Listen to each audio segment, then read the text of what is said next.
सो है एवरीवन, आज हम करने वाले हैं संधि। तो जो संधि होता है, संधि का अर्थ होता है दो वर्णों के मेल को संधि कहते हैं। संधि का मतलब होता है जुड़ना या किसी चीज़ का मेल। तो संधि होती है वर्णों के मेल को संधि कहते हैं।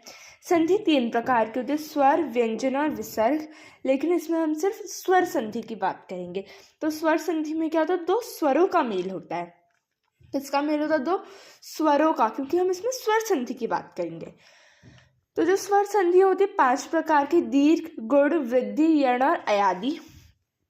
जो दीर्घ संधि होती है उसमें जो ह्रस्व या दीर्घ स्वर होते हैं, उन जैसे कि अ छोटी और छोटा हो के आगे अगर अ छोटी या छोटा हो दोबारा से लग जाए तो परिवर्तन होके आ बड़ी और बड़ाऊ बनता है। क्या? आ बड़ी और बड़ाऊ मतलब बड़ी मात्रा बन जाती है दीर्घ में।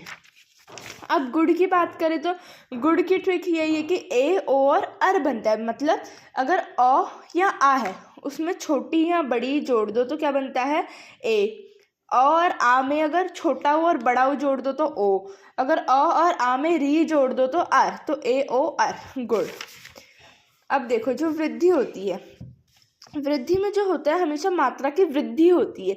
मतलब अगर अ और अ प्लस अ या आ में से किसी में भी अगर आपने जोड़ दिया ए और आई तो क्या बन जाता है? आई। यदि अ और आ में से आपने ओ या औ जोड़ दिया तो क्या बन जाता है? औ।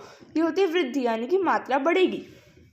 यण, यण में क्या होता है? य व र बनता है। कैसे बनता है? अभी तक अ पढ़ रहे थे, अब खत्म हो गया। अगर छोटी या बड़ी में कोई भी और स्वर आ गया तो य, छोटा हो बड़ा हो में कोई भी स्वर जुड़ गया व, री में कोई भी जुड़ गया र।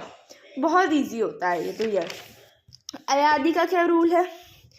अभी तक ए आई ओ औ के आगे से अगर कुछ भी जुड़ गया तो आए आए अव और आव में वो कन्वर्ट हो जाएगा।